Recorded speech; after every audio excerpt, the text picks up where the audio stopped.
Welcome. I was about to make myself a nice cup of tea. Would you like some? Tea is a refreshing and comforting hot beverage. This one in particular is actually a blend of green tea from the eastern countries and mint from here. The best of two worlds. For refreshments, for warming. Works in the winter, works in the summer. I have a sore throat today, so it would also help with that. Would you like some? So what we have here is a mix, like I said, of green tea and mint, already blended. It's one part of each, so one palm of the hand is one measurement, so one palm of each creates a beautiful, smooth liquid that goes down easily, coats your throat, and makes you feel better. It makes you cool in the summer and makes you warm in the winter. It regulates your inside temperature. So regulates, it makes it more even, more comfortable, and it smells marvelous. So I put it in a tea ball. This is a very fine confection of steel or iron. I am not sure. It does not rust exactly. It tarnishes like silver, but it is not silver. But it prevents the leaves from spreading into the water. So I have some here. I just boiled some water on the stove. And do I have more cups?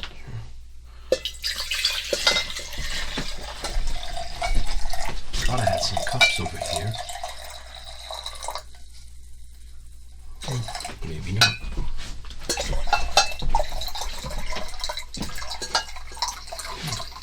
Strange. Oh, silly me. They were right next to me. Typical.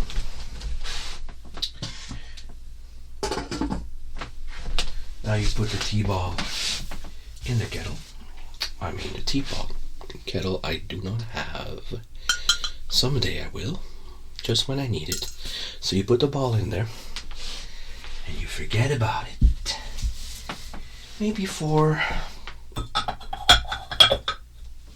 the time it takes to relieve oneself after a tall pint of beer. Now, and then that means the tea is ready. You probably don't want to have a pint of beer before you have your tea. The flavors might blend strangely. So, what can I do for you today? Today is, I'm not quite sure. I've been traveling, and the time over there is not the same as here, so we might be Wednesday. We might be 12's Day. I'm not sure. It's one of those. Maybe hiccup celebration. Does not matter. Would you like some garlic in your tea? I have several bulbs today. Several heads of garlic. I have more than I thought. I need to cut them up, put them in oil to preserve them longer. I particularly like this variety. It has little pink colorations. It's quite lovely. And the aroma is beautiful when you cut it. I also have harvested some onions last week. Now they're a bit drier, and their skin is almost ready for peeling. Now some people throw their skins away. I find that is a shame, because if you keep your skins of onions, you can use them for many different purposes, such as sound therapy,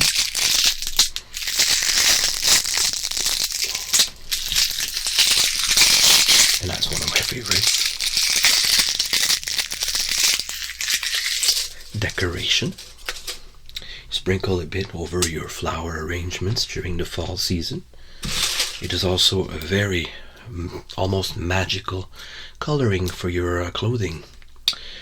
This did not need the onion color. It was already a nice raw linen color, but if you wanted some cotton or other fibers to look like this, you could use onion skins in a weak solution. Just don't bake it as long, don't cook it as long. If you cook it for a few minutes and you let it steep, you let it sit for several weeks, then your onion skins are going to color the water more powerfully. At least that's what I was told. I have not tried yet. Maybe I misunderstood. Yeah, I will have to ask just to be sure, but I collected quite a few of these over the season. Last season has been quite generous onion-wise, garlic-wise as well. So I feel blessed. The tea is not ready yet, but I would like to look you over and find out if there's anything I can do to help you. Would you like to... Oh, you don't need to explain.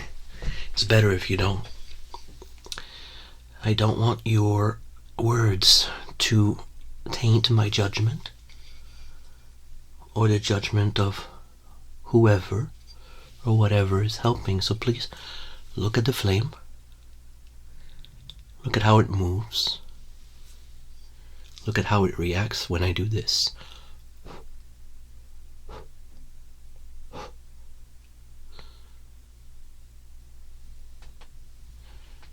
Yes. I have just noticed that the healing stick was no longer burning. So this is a gift I received from a satisfied customer. And these sticks are infused or coated, I am not sure, with some plants, resins of plants, of trees, and different aromatic ingredients, and they make the air smell differently, relaxes the mood as well. Is it working? I am a little bit new to this. It should burn more than this.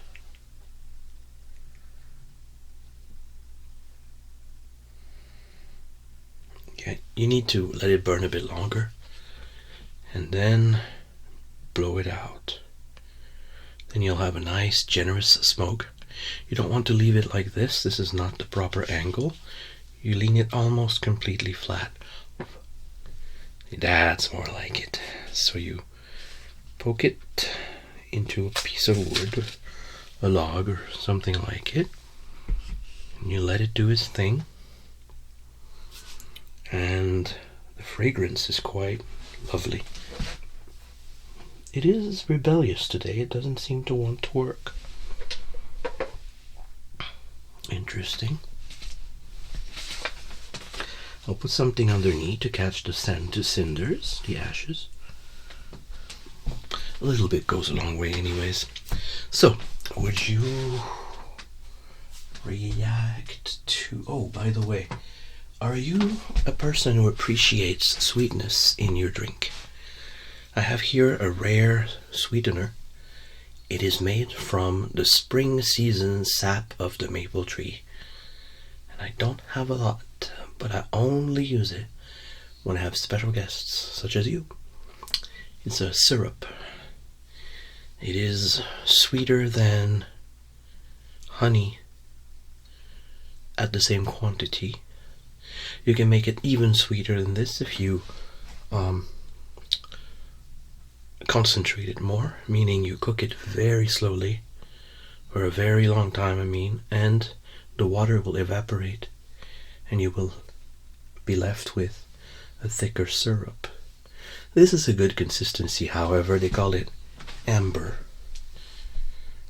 Not like the stone, but it is kind similar to amber, I think. It's a deep golden brown color. Quite delicious in combination with the mint and the green tea leaves. Now, I do get carried away. Let me see what else I can do to detect your state. There is no rush, no need for hurry on the creative plane, creative healing plane either.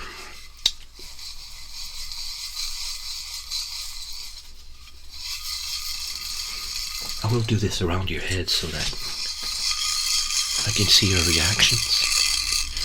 The hair down your neck, the trembling of your ears. Interesting. Do they work both? Very interesting. How about this? Oh, don't drop these. Not too much. We might get an explosion. You know what these are? These are fire pepper berries. Particularly particularly, I can't speak today, particularly appreciated, let's say that word, by dragons, lizards, salamanders. All creatures live in or near fire. Not all of them, but some of them, the most resilient ones, prize these berries as stimulants and just for general enjoyment. A handful of these berries, which is exactly what I have here, not a handful and a half, just a handful, is enough to satisfy a dragon for at least 3 hours. And during those 3 hours, the dragon will not, and I am talking about a large dragon, the dragon will not think of their problems, so they will mostly focus on enjoying the moment. It is not quite a drug, it is more like a supplement, something that brings them joy and energy. And if you offer this to a dragon, you may obtain a favor. There is no guarantee. Do not play with dragons. Do not try to cheat them. Do not try to manipulate them too much. Should they believe that you are trying to control them in any way, they might curse you, roast you, or even perform some other kinds of magic on you. Very old creatures, dragons, even the newborns, they have access to ancient libraries of knowledge, the invisible libraries. And if one of their ancestors or neighbors or family members or anybody of the dragon kind, and a few humans, the wiser of them, have ever thought or known of something, the dragons, should they feel inclined and strong enough that day or night, would be able to access that information, should they be motivated to do so. So maybe later we can talk about you leaving with some of these, if you need it. We shall see. Oh, I have another test for you. Which one appears to be the one that resembles you the most? This one? Or this one? Do they speak to you?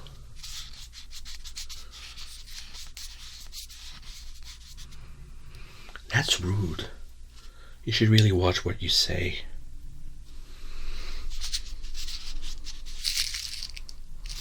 Much better.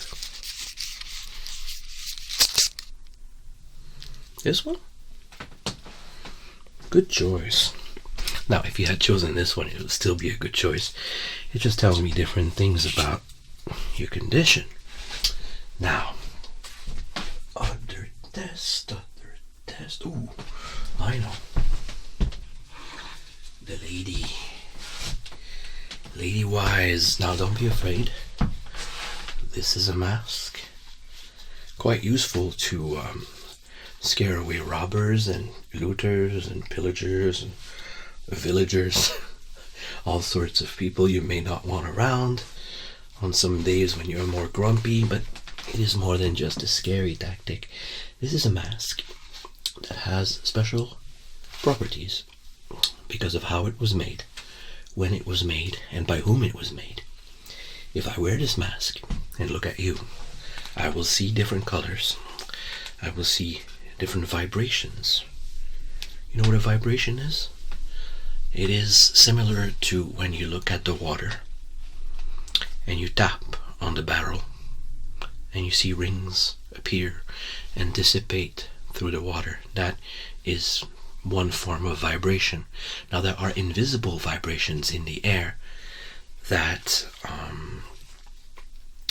affect objects and people and other creatures, and I can see these through this mask, and they have different colors, different ways of looking, and they have different sounds as well. The mask also now allows me to interpret sounds I was not able to hear before.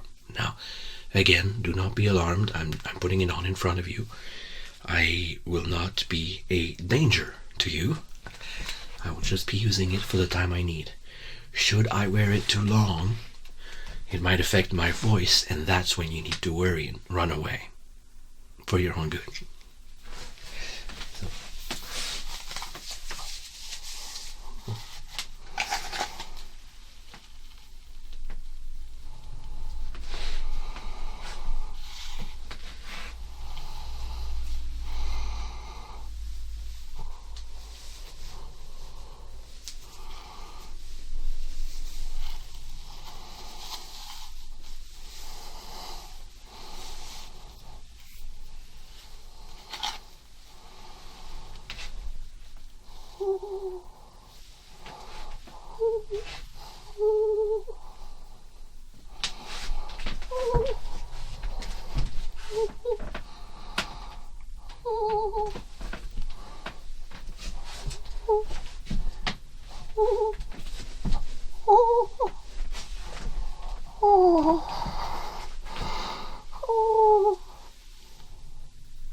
Phew, I escaped just in time. I was just about to fall. Now, she's had a hard time this season, I believe, considering how I just felt. Now, I believe it's time for a cup of tea for both of us. Did I put the ball in the tea? Yes, I did. Perfect. I will lend you, it's mine. I will lend you one of my favorite mugs. Beautiful earthenware. I believe it's called earthenware.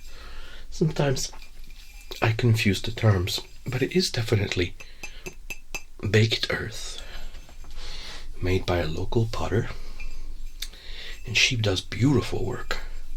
Every cup, every mug, every bowl, every plate that she makes as a set fits together harmoniously, even if they vary in heights and sizes, and when they do, it is on purpose.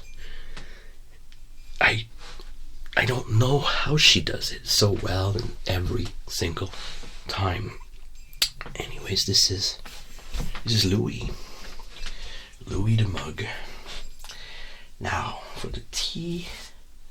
Oh, if this was a cold day, what I like to do is put a towel around it, just a regular tea towel or maybe a cloth of some sort, something thick, and I wrap it around the teapot to keep it warmer longer. So I filled it quite a bit, so my arms are a little bit tired, so let's grab it a different way.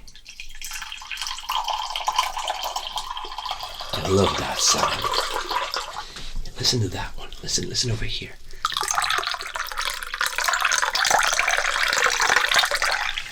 Now, I know I'm not, I don't have to pour it from that high, but it's music to my ears. Oop, maybe that's a bit much. I'm going to take a bit away put it in my own mug. This is my personal mug. I always manage to drop some. So just now you have enough space to put some syrup in it. You know, that maple tree sap stuff. You want some? You will not have that very often. Unless you have your own forest to harvest. It takes a lot of trees to create even this small quantity. I know someone who does it in their countryside.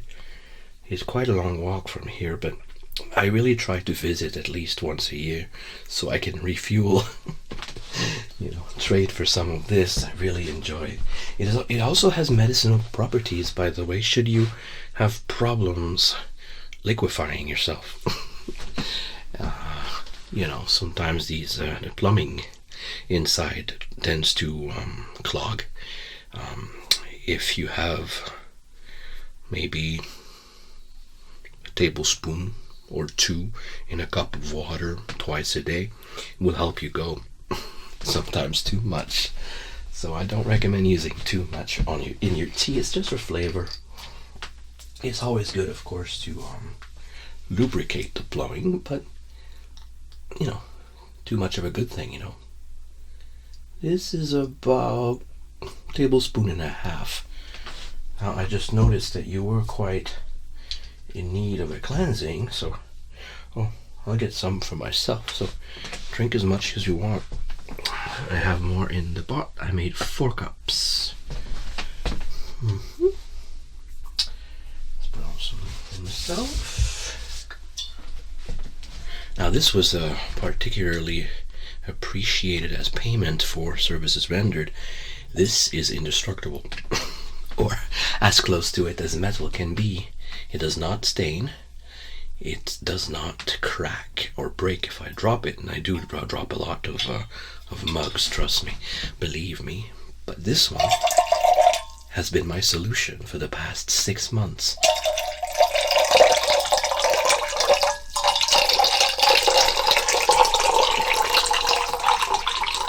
I like that sound, but I prefer the other one, sound-wise. But I only take that mug out when I have visitors, because that one I could easily break if I'm not careful. And on days when I'm particularly over-enthusiastic and I start dancing, there's a fair chance I will knock this over. So let's go on, move on to the next. Don't forget to drink. Let's move on to the next test. Let's see, we have here this one. Look into the core, look into the center of this cage.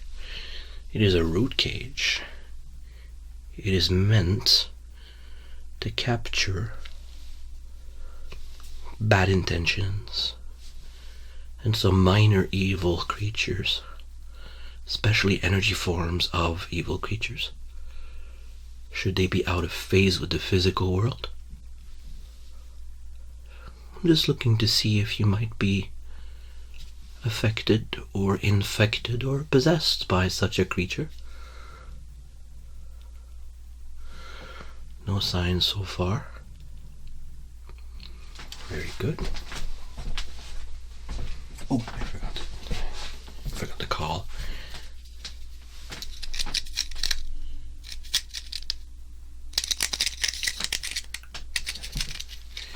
Just in case one of them might be hiding in your clothing. You can't resist a call. If they're persons length away, they will have to get in. And only I or someone like me can free them again. Of course, we do that with all the care. Even creatures such as that need respect and maybe a bit of help. I have a little charm to give you. Now, I don't know exactly what ails you yet, but I know for sure you need this. Now, these are beads made of wood of 2 different kinds. The black one is so smooth it could be perceived as bone. The red-brown is almost like a gemstone. Actually, it is a gemstone. I've had it for quite some time, so the information sometimes gets jumbled. So this is a charm. Look at how it is also made of tree sap, by the way. This cord is made of a special tree sap treated with heat until it becomes like this. You can shape it into objects, including cords, and this means this bracelet would fit most people, including a giant. Not major giants, but common giants. So I give you this to start with. Don't worry, someday you will come back and you will bring me something that you feel might help me, and it will just so happen that it will at that time. That's how it works. It's just the way the place works here. So please wear this, and this will help you calm down whenever you are angered, whenever you are about to lose your patience and your control. Sometimes we speak too much, too fast, and this can land us in quite some trouble. So I highly recommend you wear this, especially when you are out in public, especially when you're engaging in some business with other people. That way you will have the opportunity to realize that you are about to commit a lack of control, and it may, it may save your bacon, as I am prone to say. So we have to focus. Have some more tea. I'm gonna listen to how your tea sounds. Good.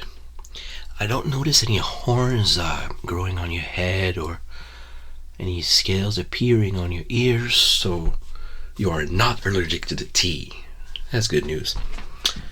Not that there was a high risk, but you never know. I have this here. Now this is related to the berries I showed you earlier. It is a grinder. What you do is you make music.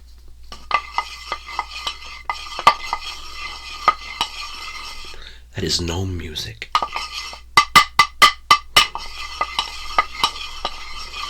You should see them dance to that. But that was just a little tease.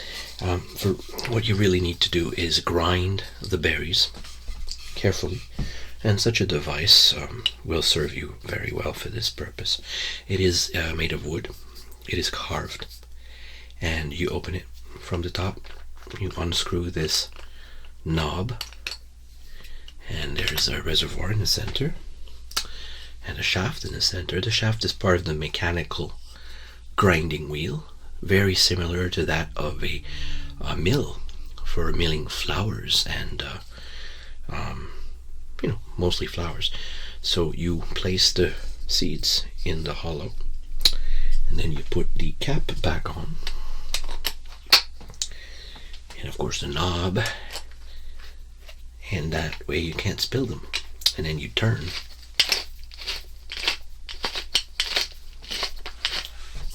and then I blow it in your face. Impressive. Most people sneeze quite violently when I do that. That is an important clue, I believe. The test of 2 candles. You're making me work for it today. 1 candle is longer than the other. Which one?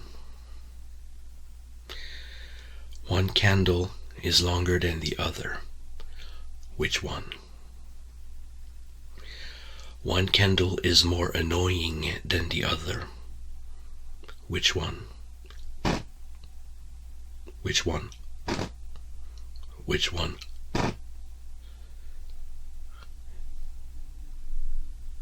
Don't listen to that one. It's a bit insolent today. Thank you. Now I don't remember if this was the one that was over there. Never mind. I believe she will forgive me. I was given these candles and told to use one in one direction and the other, and I forgot which one was which, so if the wall starts shaking, then we will know I did wrong. Now, next, what else? Ah, yes. Some people are allergic to tree nuts. There's 3 nuts here. Are you sneezing? Oh, you wouldn't, because these are peach pits. This is a worry stone. Have you ever had a worry stone? The clues I am getting from what I'm perceiving from all the tests and their results is that part of your problem is you are anxious, you are full of apprehension for something. So I want to help you with this. So the bracelet will help certainly for certain situations.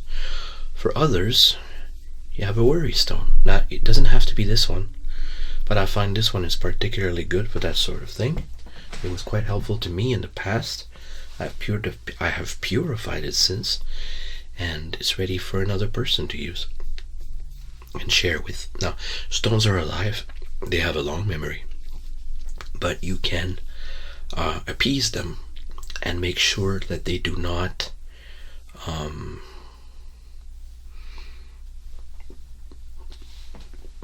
can't find the word. Make sure they do not protest when you change the user or the sharer. So what you do with a worry stone is that you keep it in your pocket or in your pouch, somewhere you have easy and quick and frequent access to. You hold the stone in your hand and you rub it slowly, fast, it doesn't matter. You get in contact with the stone. What I recommend is holding it and give it a bit of pressure and hold it until your warmth transfers to the stone, so you will be in synchronicity with the stone. It means you will be beating, your hearts will be beating at the same speed. You may even find that you feel your heartbeat in your hand. Now, once that has been achieved, you can use that to calm yourself, of course, by paying attention to how it feels, how fast the heartbeat, or just how warm your hand has become with the stone. And sometimes you may even forget you're holding it. You don't have to hold it up like this. You can keep it in your pocket or in your pouch or on your lap. If you're taking a nap, for example, you can put it on your chest like this when you're lying down. It's quite soothing, I find, and yeah, it is just something you do to comfort yourself. And should you not know what to say or what to think, or should you not want to think, all you need to do is focus, concentrate on your breathing, and maybe on the sound that your thumb or your other fingers do on the stone. You can go slower, you can go faster. You can make your finger joints crack. Did you hear that? Happens. So worry stones are quite useful for that. Should you lose it, no, do not panic. It should not be something that you are addicted to. It should be something that you use when you need to. And someday if you lose it, the stone may have just wanted to move on and be part of another place. And that is good. Should you need another worry stone, you need only to find one that is smooth, pleasant to the touch. If it is repellent to the touch, I don't recommend keeping it, because it may not want you to take it, It may have something in it that's not good for you, or you just may not get along. That also happens. So that is a worry stone that you can take with you later. I'll put it next to your cup. Testing, testing, testing. I have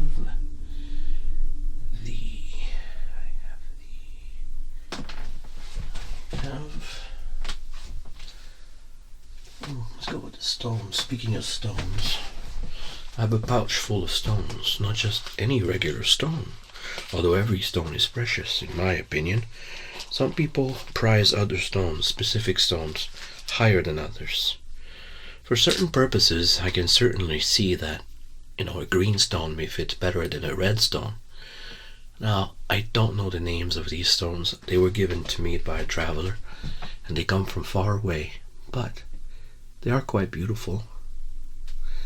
Very shiny as well. They've been polished lovingly for a long time each. They might have been polished by the river. There are some caves where kobolds live and work, where they keep their treasure, and some of them, should they be patient enough, or should they like to keep their treasures for long times, we're talking generations, some of them place their stones in a basket, a non-corruptible basket, of course, something that will not rust away or fall apart, and they have running water from an indoor or in-cave stream or river rush onto the stones for generations until they are soft. Of course, most stones do not are not being treated with such patience and respect. Most stones that are shiny like this are actually hand polished, which is another way to do it, of course, but it's a more rushed way, a less desirable way, I believe, for the stones. Let the water do its thing. Let it shape the stone as it will. Let them do a dance together. Now, these are all stones, and I'm waiting for one of them to speak to me about you. Oh, I've run out. There are some pepper berries in here. That's strange. Don't worry, his stones were clean. And even if they were not, my grandmother used to say, You need to. And I would say, to what? You need 2 or 3.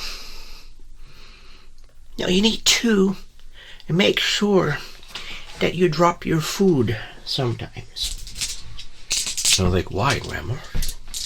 Because you may get sick. I'm like, why would I want to be sick? You may get sick a little. And I would say, why would I want to? Because when you get over a little sickness, you are stronger for it. And she was right. So, these stones have not reacted to you, thankfully. That's good. Now for fairy folk.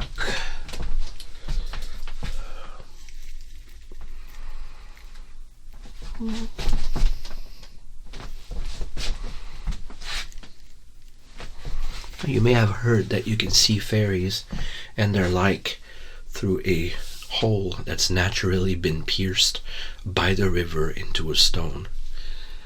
Very few people know that you can do something similar with an ancient piece of bark that has a natural hole that was not made by persons of any sorts. It's important that it has not been pierced.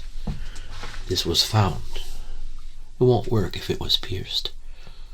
Now, I'm looking to see if you have any fairy charms on you.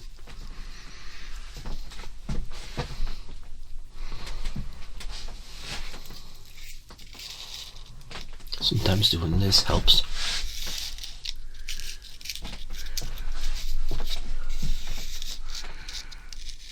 It's like stroking your beard that helps you think, or your chin. Somehow this helps the bark to see better. Whoa. Nothing to worry about. Just a clue. I was just a little bit startled. Let me do something here. Maybe this one.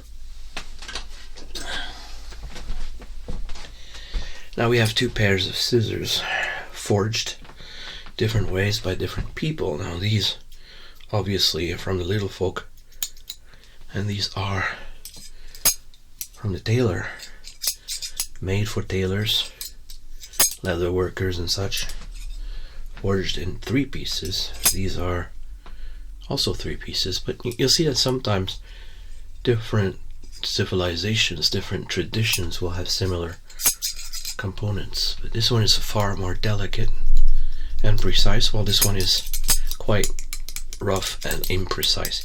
You need to hold it in a specific way to cut properly.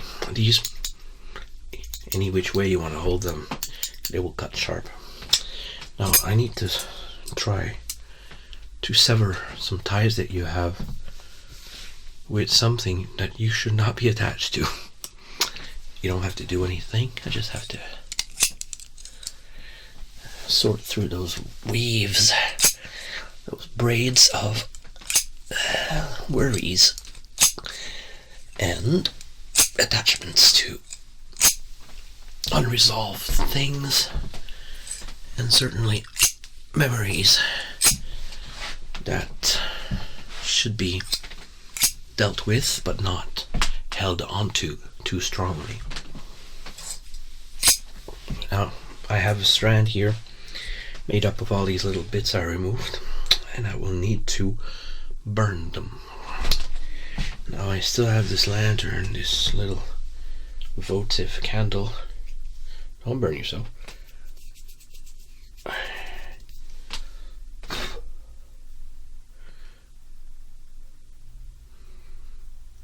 The flame's not red.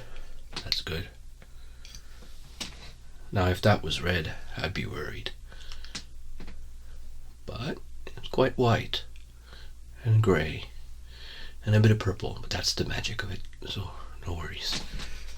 Let's just use every part of the cow. My uncle used to say. Might as well. Purification is, many different things. May your worries float away to leave yourself with a clearer mind so you can make better decisions. Speaking of going up and down, I just noticed I was doing this. This is something I recommend to keep healthy. Now, instead of sitting on a stool or a chair all the time or a rock, I highly recommend you get into the habit of squatting. And I do mean bending your knees and sitting in the air without sitting on the ground. So I can't show you right now because your neck seems to be a little bit stiff, so I don't recommend that you overbend it. But I'll just do it. Just look with your eyes, and this will relax your back. It will certainly make your back less stiff over time. You just need to do this for a minute at a time, several times a day. I recommend you do that when you wake up in the morning. If you take a pause between morning and your first long meal, anytime you feel a bit sore or stiff, you may want to do some shoulder movements like this and maybe some arm movements like this. Now, you don't have to be a knight or any sort of athlete to need to do this. Everybody can benefit from what they call warming up.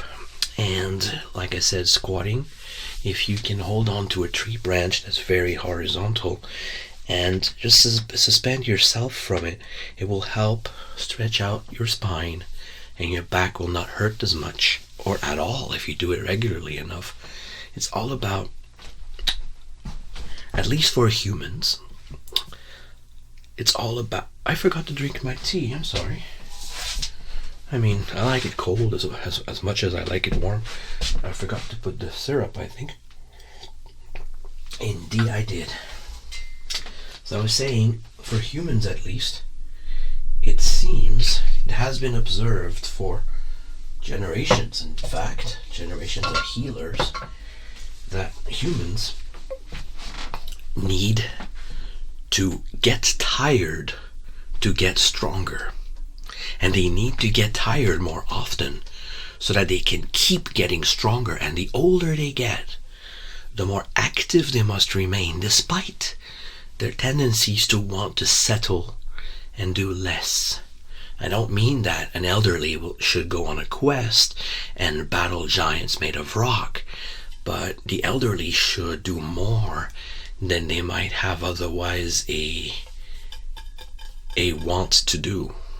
So remain active every year. When you get older, if you feel weaker, do a little bit more to be active, be stronger, because for some reason humans need to work until they are tired so that the next time or several times later they will be able to work longer than before. Now there is a curve, of course. Eventually you are at the top of your health, of your strength in your life, and then it declines for sure, but it need not decline suddenly. It can go on a curve and be a gentle declination, so to speak, just like a slope on a hill. You will be able to, instead of falling off and be completely invalid, and break something, make yourself invalid, you will instead get used to being able to do less, but you will still be able to do very much. You will just have to do different things and do them in different ways. Lukewarm. I like it lukewarm, actually. I do not recommend reheating this too many times. Once, twice is enough. But reheating the tea will just make the flavor go away. So I don't think it's poisonous to do so, but I like a tea to taste like what it should, you know?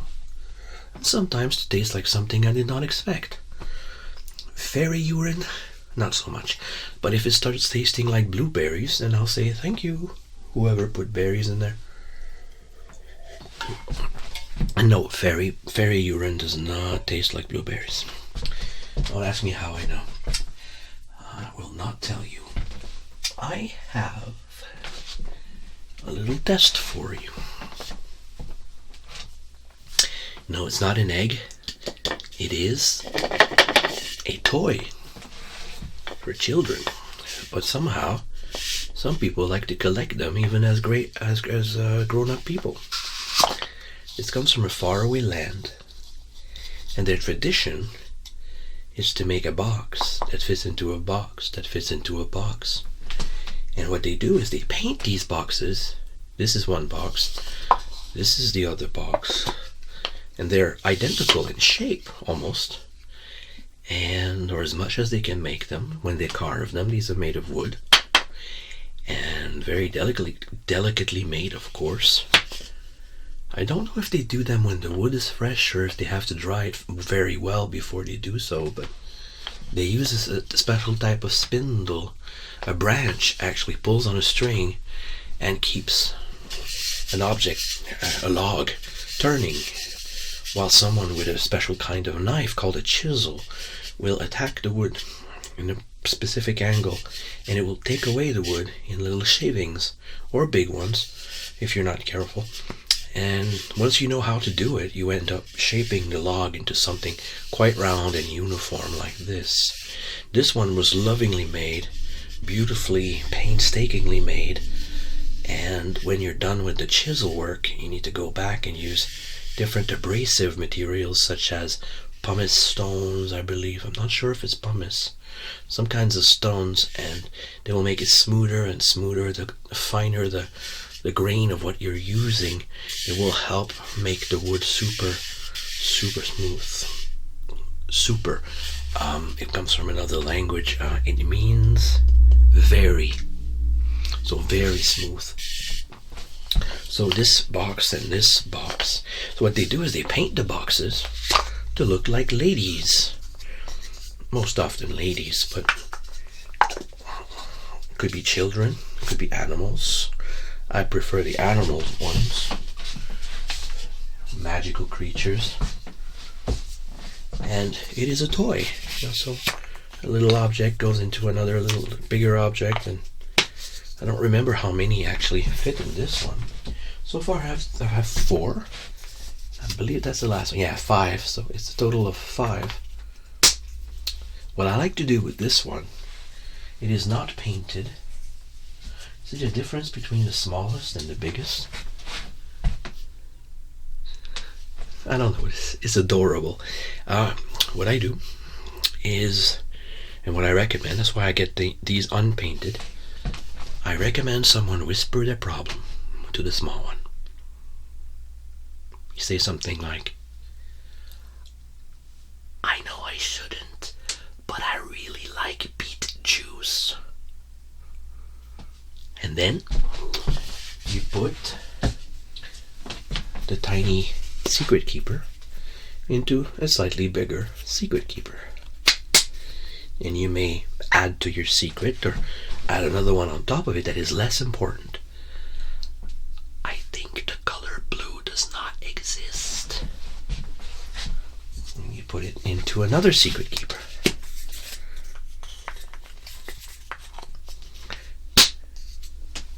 Another secret, maybe something less important, like brown is quite a fashionable color. Of course, the next one will protect that secret. Not. You may want to give them a little shake. I love it. Love that sound. Another secret, maybe a less important one. I wish I had hair. And then, last but not least, the Big Mama secret keeper. And you tell them, what a beautiful object you are. That's not a secret, and that's how it works. So once, this exterior protects the fact that there are secrets inside. Even if they open it, they might discover one secret, but may not even want to or think of going further down the line. They may be scandalized by one secret, and that might stop them from investigating further. Now, when all your secrets are protected like this, you might want to paint the outside of this one, just the outside one. Or you may have painted them all beforehand, it doesn't matter. But I like to do the paint job on the last one for just a personal reason. I think it makes sense, and it's a beautiful decorative item that people may not know that you can open. Now, I would recommend to use a special pattern to hide that there's a crack, and that would be even easier to hide that way. And if someday you forget your secret, you open it up, you open all of them up, and then you ask and it will tell you what your secret was. So those are nice. I need to get more. That's my last one. What's that? I think the tea woke me up a little bit. I was a little bit more relaxed earlier. So this is it. This is a piece of driftwood. I wanted to show you this as an example of what ails you and what you need to do. Now, fortunately for you, you don't seem to be suffering from any serious magical illness, which, is usually a good thing to know. But what you do suffer from is too much worry. Now, worrying is useful if you don't know what your problem is. But once you know what the problem is, you need to take some steps to solve it, to solve your issues, your problems. So, if you keep worrying and not being into action, then what happens is that you are stopped from being active, from proactively attack the problem and solve it, or dance with the problem and solve it. Violence is not always, I would say most of the time, not the solution. So this is a piece of driftwood.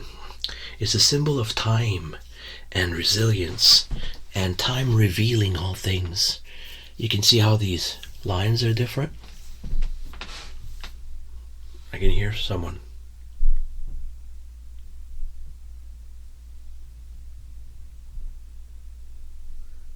It's my child, sleeping above. So as I was saying, time reveals all things. And what time did to this piece of driftwood is that it showed the grain of the wood, how it grew, how the bark created itself around itself, layers and layers of them. And you can see the direction of it. It's quite beautiful, quite real, authentic feeling of time passing, not just time, but time using different methods to sculpt a piece of otherwise smooth wood. The bark fell away with the action of water and the wind and the sun. The water kept making the wood bigger, swollen, and then the wind and the sun would dry the water away, and then it would shrink back, and then it would expand again and shrink back. And all these lines, all these veins, all these cracks, they're all the result of all these elements: water, fire from the sun, wind from the air, and a little bit of dirt. If there's a flood and a piece of driftwood gets moved around, and of course dirt can color things, and it's a beautiful example of time and patience and resilience. It is still a piece of wood. It still holds together despite having lost a lot of itself. It's still a solid piece of wood. Maybe not as solid as it used to be, but it's still there, and it's still beautiful in a different way. So when you feel like you're not going anywhere with a problem, trying to find a solution, think of this piece of wood. Think of other things around you that show age, that show resilience, and tell yourself, I've been here before. I've had problems before. I may even have had some worse problem than this before, and I'm still here. I have the scars to show for it, but I survived. I may have a limb missing.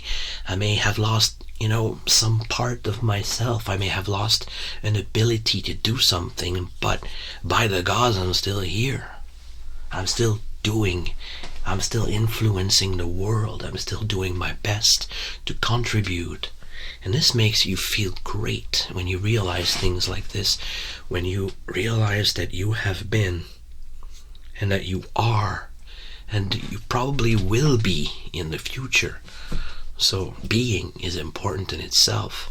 Just make sure that your being, what you are, does not harm others, because when you harm, you will be harmed.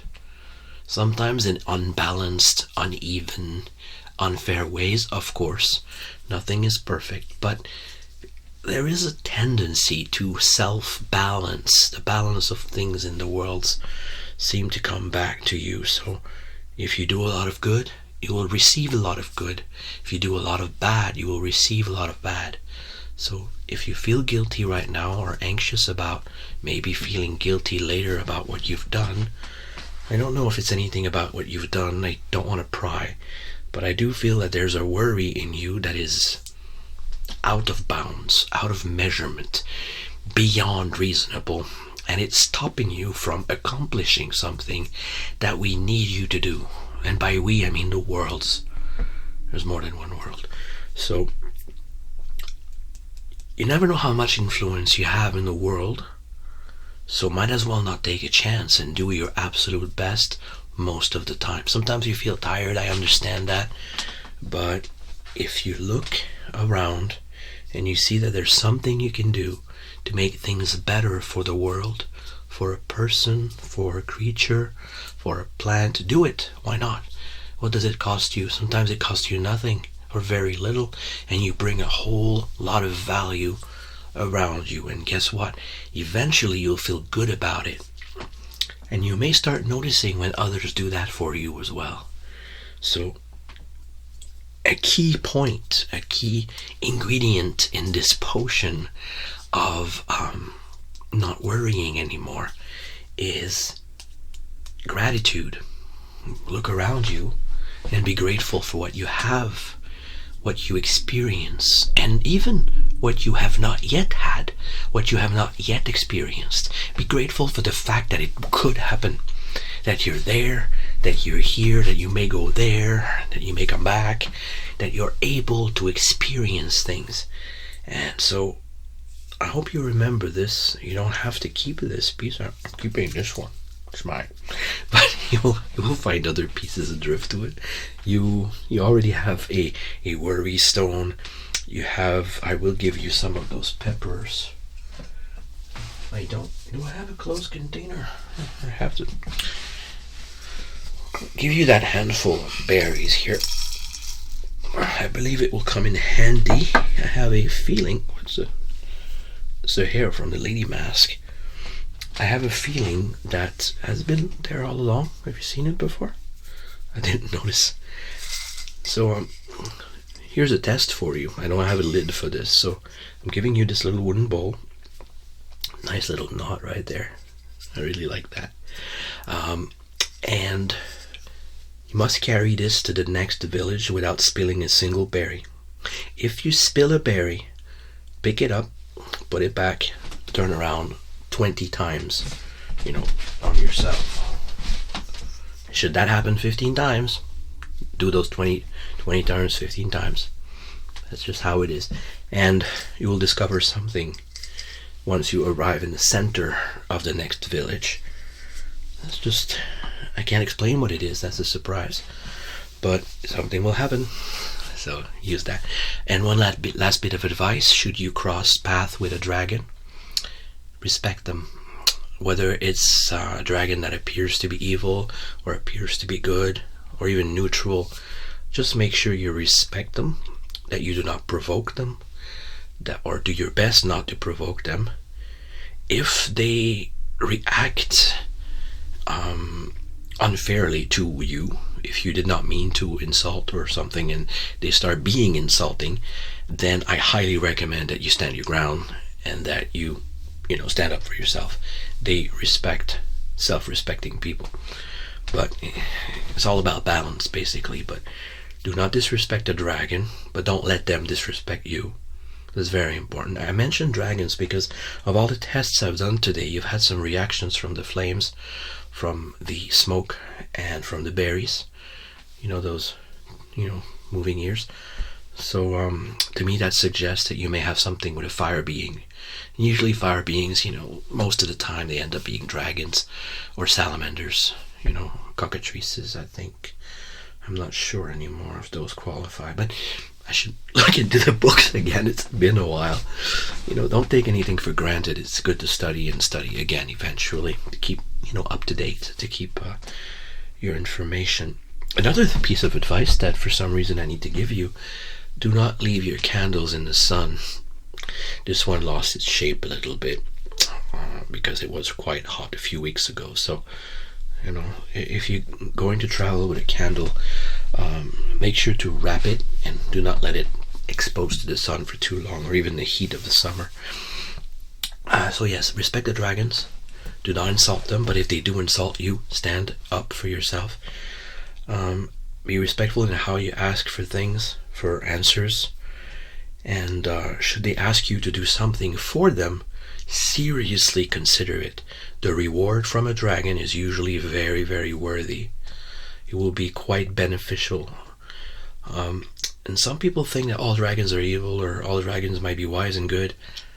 I believe from my own experiences with several of them that just like other creatures, other people, and they are people, there's levels. And maybe in the same being there are levels.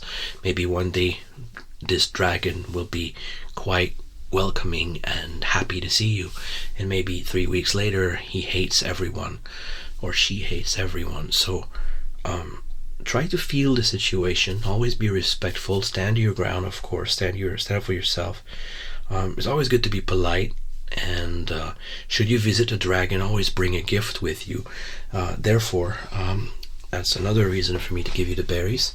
Now, don't spill them, don't give them away, don't sell them until you meet either a dragon or a fire creature, which is, I strongly feel that's going to happen in a few days for you. Now, these will come in handy, but in the meantime, do the test I told you about. And yeah, so when the dragon asks you for a task, seriously consider it. Should you feel like it's not safe for you, like you will not be able to take it on and succeed, just be honest with them and explain why. Don't just say no, explain why, and be clear and be simple. Do not complicate things. Do not try to find excuses. Just tell them the truth. They will sense if you're lying to them. Good. Sorry, I'm all serious all of a sudden, but it's important. You don't want to neglect the respect that is due to such ancient creatures. Even the newborns, like I said earlier, they have access to information that are, countless of years old. So, countless of years? I don't think I've ever heard such a thing. Wow, I think I need to, take a nap and, reshape my mind into a calmer river. On this note, I would like to... there was something else I wanted to do to close the session. Oh, yes. Here. I have this spool of thread. That is quite useful. White thread. Useful to tie some food packages, to tie a whole lot of things, but I use it for a special purpose. So from this distance to me, between you and I will pull, and you tell me when to stop.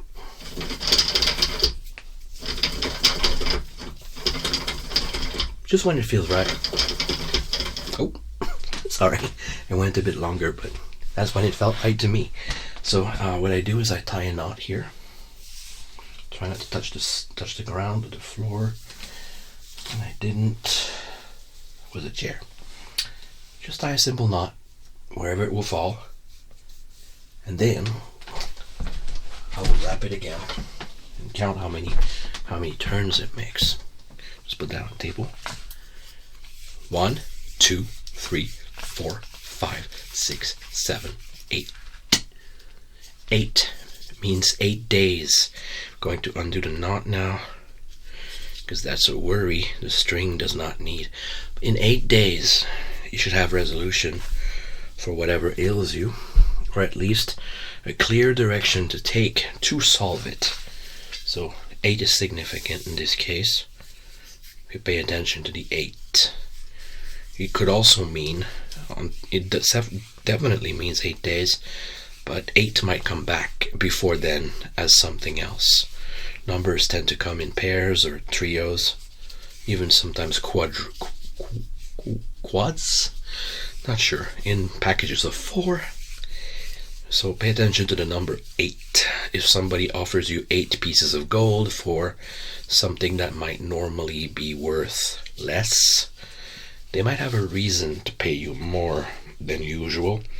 You might want to be weary of that. At least ask them the reason.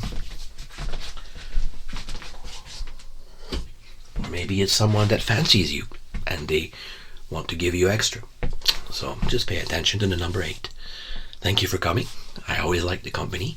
Should you have something sometime later, in the coming year or so, if you find you have something you no longer have a need for, or somebody gives you something that you don't know what to do with, should you feel like it might be useful to me, then just come and pay me a visit. We'll have a cup of tea or something else, and probably the item will actually be something I need at the time. That's just how it works. So think about that, and that's how I make a living. So that usually works itself out. Everything you see here, most of it except for the plant which I grew in the garden, from a seed from far away, has been given. So including the plants, technically, everything has been given, including the containers for my ingredients. So as you can see, I don't have to live in a palace to feel grateful to have what I need, and I don't have to have much to be happy. So it levels. Different people need different things. So the world provides, the people provide, and I believe that everybody can benefit from that point of view, from that way of living, even if it should not be the main way you live. Again, thank you for your visit, and I will now melt into place.